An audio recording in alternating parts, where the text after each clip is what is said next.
Hello दोस्तों, स्वागत है आप सभी का अतुल्य आर्यस ऑनलाइन क्लासेस में। दोस्तों, रीट एसएसटी के आज के लेक्चर के अंदर हम बात करने वाले हैं मुख्यमंत्री और राज्य मंत्री परिषद के विषय में। दोस्तों, ये जो टॉपिक है वो हमारी रीट एसएसटी के यूनिट नंबर 5 का टॉपिक है। यूनिट नंबर 5 में देखिएगा, ये जो टॉपिक है वो राज्य सरकार के अंतर्गत अपने पढ़ रहे हैं। दोस्तों, ये पीछे वाली सारी चीज़ें अपने पढ़ चुके हैं और ये चारों यूनिट भी अपनी कंप्लीट हो चुकी है। सिलेबस हमारा रेगुलर चल रहा है।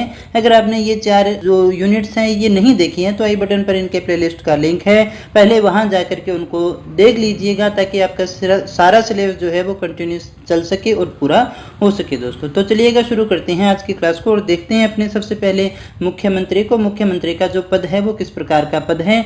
तो जिस प्रकार से हमने केंद्र के अंदर प्रधानमंत्री को देखा था, जैसे प्रधानमंत्री जो है वास्तविक कार्यपालिका का प्रधान होता है, उसी प्रकार से राज्य के अंदर मुख्यमंत्री वास्तविक कार्यपालिका का प्रधान होता है। दोस्तों, जैसे देखिएगा केंद्र के अंदर संसदीय प्रणाली को अपनाया गया है, उसी प्रकार की संसदीय प्रणाली जो है हमारे यहाँ राज्यों में भी देखने को मिलती है। जिस प्रकार से केंद्र के अंदर जो है नाम मात्र की कार्यपालिका होती है और वास्तविक कार्यपालिका होती है, जहाँ केंद्र के अंदर नाम मात्र की कार्यपालिका में राष्ट्रपति प्रधान होता है, उसी प्रकार से राज्यों के अंदर नाम मात्र की कार्यपालिका के रूप में कार्य करता है राज्यपाल। हालांकि उसके दायित्व उससे कहीं ज़्यादा है, उसकी जो कंडीशन उससे काफ़ी डिफरेंट है, लेकिन फिर भी जो इनकी व्यवस्था की गई है वो बिल्कुल उसी प्रकार से की गई है।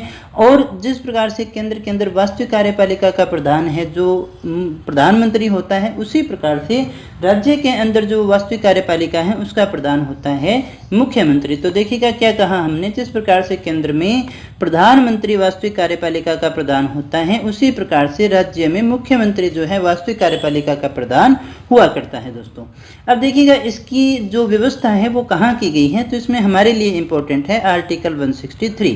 तो देखिएगा दोस्तों, आर्टिकल 163 क्या कहता है। अनुच्छेद 163 के अनुसार राज्यपाल जो है, राज्यपाल अपने कार्य या तो विवेकानुसार करता है। कैसे करेगा? अपने कार्य विवेकानुसार और मंत्रिपरिषद की सहायता और सलाह से करता है।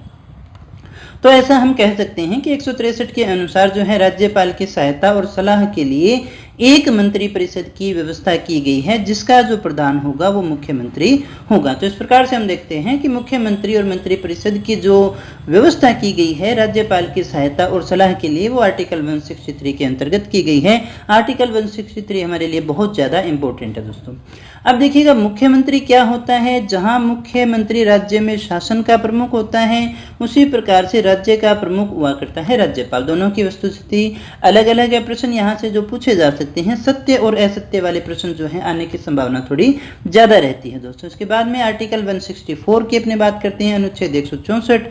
अनुच्छेद 164 क्या कहता है देखिएगा, इसके अनुसार विधानसभा में बहुमत दल के नेता को मुख्यमंत्री के रूप में राज्यपाल नियुक्त करता है। ये शब्द याद रखिएगा दोस्तों, राज्यपाल क्या करता है? नियुक्त करता है। कई बार आता है प्रश्न के अंदर मुख्यमंत्री, नीचे ऑप्शन आते हैं, नियुक्त किया जाता है, चयनित किया जाता है, चुनाव किया जाता है।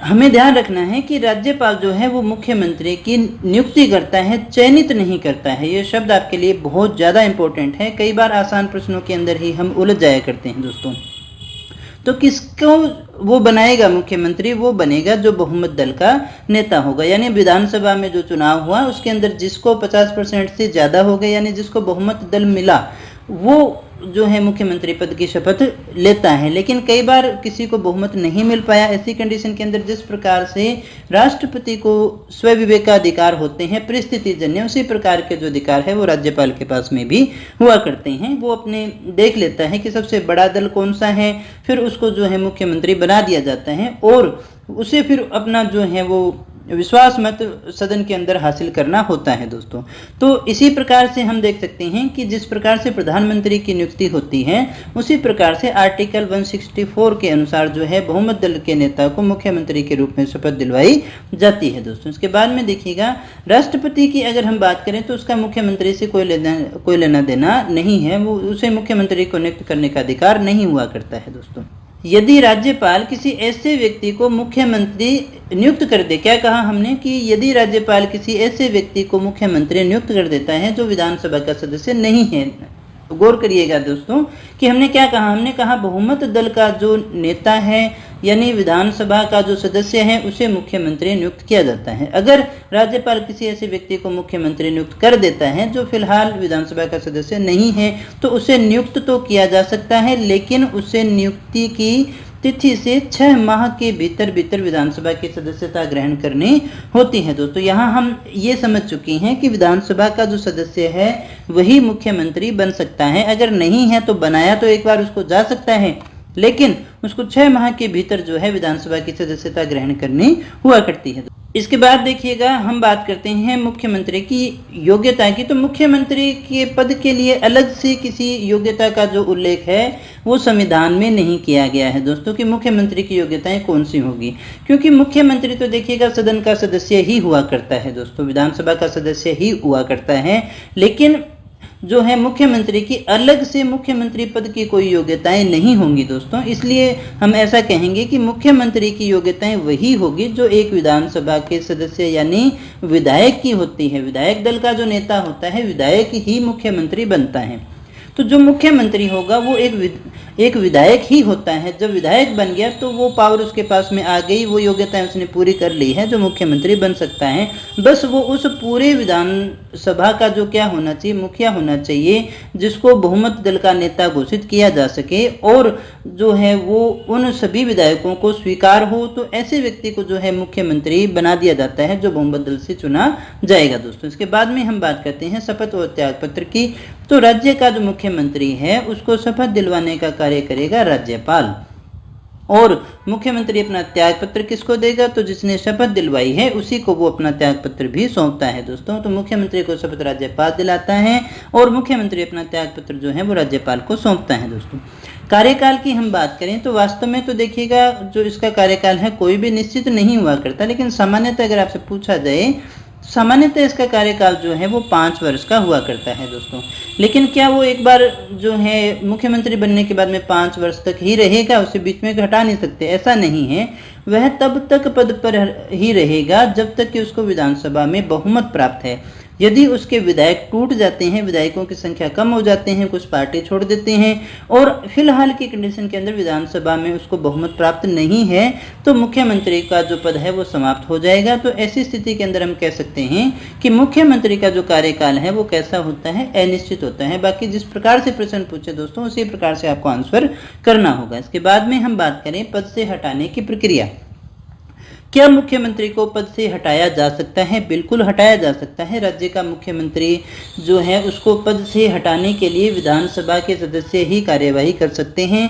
और वो क्या कार्यवाही कर सकते हैं, उसके लिए प्रस्ताव लाएंगे। कौन सा प्रस्ताव? अविश्वास प्रस्ताव। यदि राज्य के मुख्यमंत्री को पद से हटाना है तो विधानसभा के सदस्य उसके खिलाफ अविश्वास प्रस्ताव लाकर उसे हटा सकते हैं दोस्तों। ये होती है उसको पद से हटाने की प्रक्रिया। इसके बाद में हम बात करें, यदि मुख्यमंत्री विधानसभा में अपना विश्वास खो देता है तो राज्यपाल उसे भी पदच्युत कर सकता है दोस्तों। इसके बाद में हम बात कर लेते हैं मंत्री परिषद में मुख्यमंत्री की स्थिति कैसी होती है।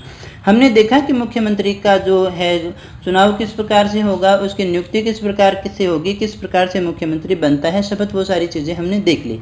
अब हम कहें कि जो मंत्री परिषद है तो उसके अंदर मुख्यमंत्री की स्थिति क्या होती है दोस्तों। देखिएगा बीच में जो होगा, सेंटर में जो होता है मुख्यमंत्री, सभी मंत्रियों की जो नियुक्ति है वो मुख्यमंत्री की सिफारिश पर ही राज्यपाल के द्वारा की जाती है दोस्तों। तो कैसे होंगे, उसके सबसे नजदीक हुआ करते हैं कैबिनेट मंत्री। कैबिनेट मंत्री कौन से होंगे? जो विभागों के अध्यक्ष होते हैं दोस्तों। मुख्यमंत्री के सबसे नजदीक होते हैं कैबिनेट मंत्री, क्योंकि ये विभागों के अध्यक्ष होते हैं, स्वतंत्र अध्यक्ष होते हैं और इनको विभागों का जो बंटवारा है वो मुख्यमंत्री के द्वारा ही किया जाता है दोस्तों। तो कैबिनेट मंत्री जो है वही वास्तविक मंत्रिमंडल भी होता है दोस्तों। अगर हम मंत्री परिषद की बात करें तो इसकी सदस्य संख्या कितनी हो सकती है? जो पूरी सदस्य संख्या है, यानी जो जिस विधानसभा में टोटल जितने विधायक हो सकते हैं उनके 15% ही मंत्री बन सकते हैं, जिसमें मुख्यमंत्री भी शामिल होता है दोस्तों। हमारे राजस्थान की हम बात करें तो 200 के हिसाब से 30 मंत्री बनाए जा सकते हैं, अधिकतम है ये संख्या। किसकी बात करें, इसमें मुख्यमंत्री भी शामिल हुआ करता है। न्यूनतम की बात करें, कई जगह हो सकता है सदस्य संख्या कम हो, तो लेकिन फिर भी किसी भी कंडीशन में मिनिमम जो है वो 12 मंत्री होने अनिवार्य होते हैं, मुख्यमंत्री सहित। तो कैबिनेट मंत्री वो होंगे जो विभागों के अध्यक्ष होते हैं। कैबिनेट की जब भी बैठक होगी तो कैबिनेट मंत्री इसमें भाग लिया करते हैं दोस्तों। इसके बाद में देखिएगा राज्य मंत्री आते हैं जो कैबिनेट मंत्रियों को सहायता देने के लिए होते हैं। हालांकि इनका पद भी लगभग कैबिनेट मंत्री के समान ही आता है, वो सारे कार्य ये करते भी हैं, लेकिन वो कैबिनेट की बैठकों में भाग नहीं ले सकते। जब मुख्यमंत्री बुलाता है तो ये कैबिनेट मंत्रियों की बैठक में भाग लिया करते हैं दोस्तों। और इनकी सहायता के लिए बनाए जाते हैं उपमंत्री। उपमंत्री जो हैं, अब ये पूरा का पूरा जो है वो क्या कहलाता है, मंत्रिपरिषद कहलाता है, लेकिन मंत्रिमंडल जो है वो कैबिनेट मंत्रियों को इसमें शामिल किया करते हैं। तो हम देख सकते हैं कि सारी जो मंत्रिपरिषद है वो किसके इर्द गिर्द घूमती है, सेंटर में जो हमारा मुख्यमंत्री ही रहता है, पूरी मंत्रिपरिषद उसी के चारों तरफ घूमती रहती है दोस्तों। इसके बाद में हम बात कर लेते हैं मुख्यमंत्री के कार्यों की। तो मुख्यमंत्री के कार्य कौन कौन से हैं, तो सबसे पहले ये देखिएगा, मुख्यमंत्री जो है राज्य सरकार का वास्तविक प्रधान हुआ करता है और मुख्यमंत्री राज्य विभाग के सभी विभागों में समन्वय स्थापित करने का कार्य करता है। राज्य सरकार का वास्तविक प्रधान की बात करें तो वो मुख्यमंत्री होता है और मुख्यमंत्री ही है जो राज्य विभाग के सभी विभागों में समन्वय स्थापित किया करता है दोस्तों। मंत्रिपरिषद का निर्माण करना और उनके अंदर विभागों का बंटवारा करना, नीतियों का निर्माण करना, ये सारे कार्य कौन करेगा, मुख्यमंत्री। देखिए मंत्रिपरिषद अभी जो हमने देखी थी कि जो उन सारे मंत्रियों को बनाएगा कौन, मुख्यमंत्री ही बनाता है। उनमें कौन सा विभाग का बंटवारा किस प्रकार से होगा वो मुख्यमंत्री ही तय करता है। वो चाहे तो अपने अधीन भी कुछ विभागों को रख सकता है। जैसे हमारी परंपरा से ही बन गई है कि जो वित्त मंत्री का जो भार है, वो जो वित्त विभाग है वो लगभग मुख्यमंत्री के पास में ही होता है दोस्तों। तो मुख्यमंत्री चाहे तो कुछ विभाग अपने पास में रख सकता है, बांट भी सकता है। तो ये जो सारी जिम्मेदारी है वो मुख्यमंत्री के पास में ही हुआ करती है और जो भी नीतियां बनाई जाती हैं वो मुख्यमंत्री की नीति मानी जाती है और नीतियों का जो निर्माण है वो करने का कार्य वही किया करता है दोस्तों। इसके बाद में देखिएगा मुख्यमंत्री जो है राज्य व मंत्रिपरिषद के मध्य मुख्य कड़ी के रूप में कार्य करता है। मुख्यमंत्री राज्यपाल और मंत्रिपरिषद के बीच में कड़ी का कार्य भी करता है, यानी मंत्रिपरिषद की सलाह को मुख्यमंत्री जो है राज्यपाल तक पहुंचाने का कार्य करता है दोस्तों। और मुख्यमंत्री मंत्रिपरिषद की अध्यक्षता भी करता है और मंत्रिपरिषद के कार्यों का संचालन भी कौन करता है, मुख्यमंत्री के द्वारा ही किया जाता है दोस्तों। इसके बाद में हम देखें राज्यपाल जो भी मंत्रियों की नियुक्ति करता है, उन्हें पदच्युत करना है, विधानसभा को भंग करना है, इन सभी की सिफारिश भी कौन करेगा, मुख्यमंत्री ही करता है। तो राज्यपाल को मंत्रियों की नियुक्ति, पदच्युत करने और विधानसभा को भंग करने की जो सिफारिश है वो मुख्यमंत्री कर सकता है दोस्तों। इसके बाद में हम देखें मुख्यमंत्री विधानसभा की कार्यवाही के अंदर सक्रिय भूमिका निभाता है।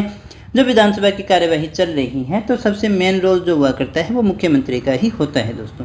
सदन में सभी प्रकार की नीति संबंधी घोषणाएं जब भी बोलना है तो कौन बोलेगा, आपने देखा होगा अधिकतर मुख्यमंत्री खुद ही घोषणाएं किया करता है दोस्तों। इसके बाद में हम देखें मुख्यमंत्री मंत्रिपरिषद व राज्यपाल के मध्य भी संयोजक कड़ी का कार्य करता है। किसके बीच में, राज्यपाल और मंत्रिपरिषद के बीच में संयोजक कड़ी का, उनको जोड़ने का काम करता है। इसके बाद में दोस्तों हम बात कर लेते हैं राज्य मंत्री परिषद के विषय में। राज्य मंत्री परिषद का गठन किस प्रकार से होता है, किस प्रकार से वो कार्य करती है दोस्तों। तो सबसे पहले हम देख लेते हैं कि मंत्री परिषद का जो प्रावधान है आर्टिकल 163 में दिया गया है और क्या कहा गया है कि राज्यपाल को सहायता देने के लिए और सलाह देने के लिए एक मंत्री परिषद होगी।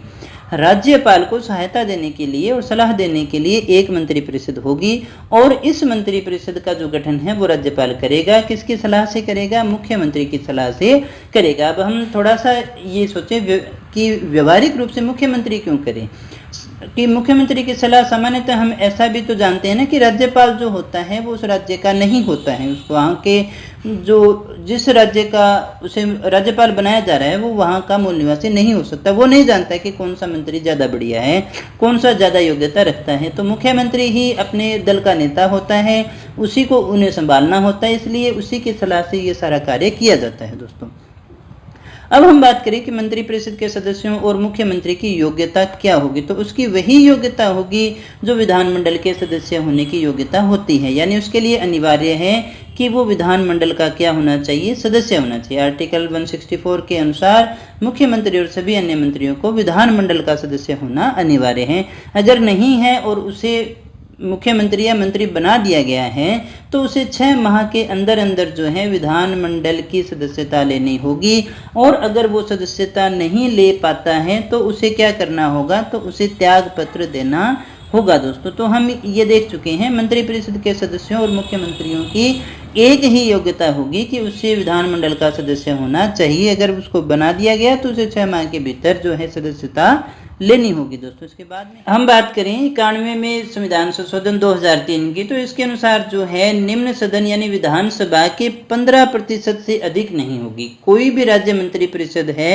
वो किसी भी राज्य के जो विधानसभा है उसके सदस्य जितने हैं उसके 15% से अधिक की संख्या में नहीं होगी दोस्तों। और जिन राज्यों में भी विधानसभा के सदस्यों की संख्या कम होगी वहां भी मंत्री परिषद की न्यूनतम सदस्य संख्या कितनी होगी? 12 होगी, जिनमें मुख्यमंत्री शामिल होता है दोस्तों। क्या कहा हमने कि कितने मंत्री बनाए जा सकते हैं, ये डिपेंड करता है कि वहां के विधानसभा के सदन के सदस्य कितने हैं।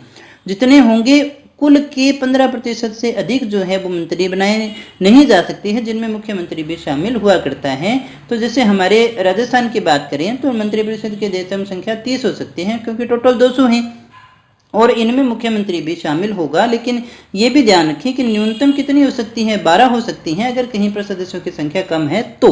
इसके बाद में देखिएगा नियुक्ति की बात करें तो अनुच्छेद 164 के तहत मुख्यमंत्री की नियुक्ति जहां राज्यपाल करता है और मुख्यमंत्री की सलाह पर राज्यपाल अन्य मंत्रियों की नियुक्ति करता है, तो राज्यपाल ही मंत्रियों की नियुक्ति करेगा दोस्तों। शपथ भी कौन दिलवाएगा? तीसरी अनुसूची के अनुसार राज्य के मुख्यमंत्री और मंत्रियों को पद और गोपनीयता की शपथ, यानी मंत्री परिषद का जो पद है उसके जो कार्य हैं उनकी शपथ और गोपनीयता की शपथ राज्यपाल इनको दिलवाता है दोस्तों। कार्यकाल कितना होगा? जितना मुख्यमंत्री का होगा। मंत्री परिषद का कार्यकाल सामान्यतः 5 वर्ष का होता है, 5 वर्ष का सामान्यतः माना जाता है, लेकिन वास्तविक रूप से ये कैसा होगा? अनिश्चित होगा। जब मंत्री परिषद तब तक देखिए बनी रहेगी जब तक वो उसका विश्वास उसमें सदन में रहता है दोस्तों। त्याग पत्र, राज्य का मुख्यमंत्री और अन्य मंत्री अपना त्याग पत्र दे सकते हैं। किसको देंगे? राज्यपाल को देंगे और वही उसे स्वीकार करने का कार्य करता है दोस्तों। इसके बाद में देखिएगा पद से हटाया जा सकता है क्या मंत्रियों को? बिल्कुल। तो मंत्री देखिएगा 164(2) के तहत जो मंत्री परिषद है वो सामूहिक रूप से, ऐसे प्रश्न बहुत बार पूछता है, सामूहिक रूप से विधानसभा के प्रति उत्तरदायी होती है और व्यक्तिगत रूप से राज्यपाल के प्रति उत्तरदायी हुआ करती है दोस्तों। राज्य विधानसभा के साधारण बहुमत से पारित अविश्वास प्रस्ताव के आधार पर राज्यपाल जो है उन्हें पद से हटा सकता है दोस्तों, उसे हटाया जा सकता है। इसके बाद में हम बात करें राज्य मंत्री परिषद की, तो उसमें 3 प्रकार के मंत्री हुआ करते हैं। कैबिनेट मंत्री, कैबिनेट मंत्री कौन से होंगे? ये किसी एक विभाग के मंत्री होते हैं, ये कैबिनेट की बैठकों में भाग लेते हैं, मंत्रिमंडल में केवल कैबिनेट मंत्रियों को ही शामिल करते हैं दोस्तों। क्या होगा? ये कौन से मंत्री होते हैं? जो किसी विभाग के मंत्री होते हैं, कैबिनेट की बैठकों में भाग लेते हैं, और जैसे हम मंत्रिमंडल शब्द बोलते हैं तो उसमें केवल कैबिनेट मंत्री ही शामिल होते हैं, मंत्री परिषद तो पूरी होती है दोस्तों।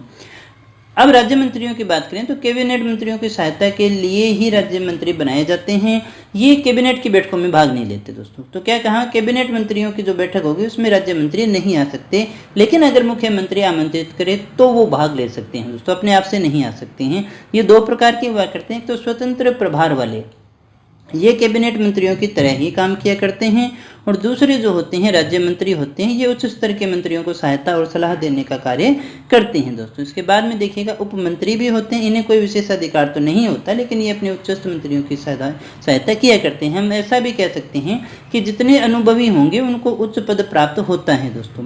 जिनकी राजनीति पुरानी हो चुकी है, समझ ज़्यादा है, उन्हें उतना ही अच्छा मंत्री का पद दिया जाता है, और अगर कोई नए हैं तो उन्हें सिखाने के लिए, उन्हें प्रशिक्षण के लिए संसदीय सचिव के रूप में भी नियुक्ति की जाती है, जिनकी नियुक्ति मुख्यमंत्री के द्वारा होती है। इनका कोई देखिए विभाग निश्चित नहीं हुआ करता है, हालांकि इन्हें भी मंत्री ही मानते हैं, लेकिन ये थोड़ा विवादास्पद पद है और हमेशा रहेगा भी, लेकिन ये मंत्री परिषद में हम इनको शामिल करके नहीं चलते हैं दोस्तों। अब हम बात करें राज्य मंत्री परिषद के कार्य, तो देखिए राज्य मंत्री परिषद क्या कार्य करेगी? जो मुख्यमंत्री को करने होते हैं उसकी सहायता के लिए हुआ करते हैं, उसी के निर्देशन में कार्य करती है। तो राज्य मंत्री परिषद राज्यों में वास्तविक कार्यपालिका होती है जो राज्यपाल के सलाहकार के रूप में कार्य करती है दोस्तों। इसके अलावा राज्य के शासन संबंधी नीतियों का निर्धारण भी वही करती है, क्योंकि वो मुख्यमंत्री के दिशा निर्देश में ही ऐसा कार्य करती हैं। शासन से संबंधित नीतियों को क्रियान्वित भी वही करती हैं। राज्यपाल को जहां उच्चाधिकारियों को नियुक्त करने का अधिकार है तो उनकी नियुक्ति का जो वास्तविक डिसीजन है वो कौन लेता है? वो मंत्री परिषद ही लिया करती है दोस्तों। इसके अलावा सरकार के कार्य संचालन के संबंधी नियमों को बनाने का कार्य है वो भी राज्य मंत्री परिषद के द्वारा किया जाता है दोस्तों। राज्यपाल का अभिभाषण भी वो तैयार करता है। इसके अलावा बहुत सारे कार्य हैं जो मंत्री परिषद करती है मुख्यमंत्री के दिशा निर्देशन के अंतर्गत। तो अब यहाँ एक और चीज हम देख लेते हैं, छाया मंत्रिमंडल। छाया मंत्रिमंडल क्या होता है?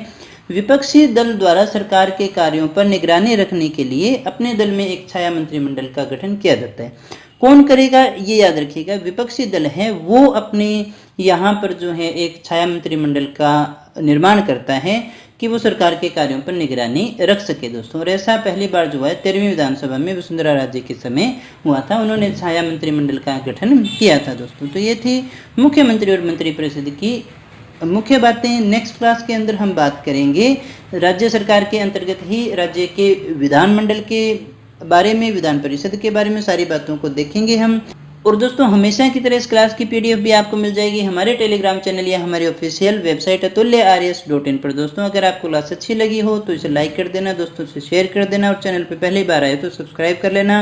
और अगर आपने बेल आइकन नहीं दबाया है तो बेल आइकन दबा लेना, ताकि क्लासेज आते ही आपको नोटिफिकेशन मिल जाए। दोस्तों मिलते हैं अगली क्लास में, तब तक बने रहिए मेरे साथ। Thank you very much.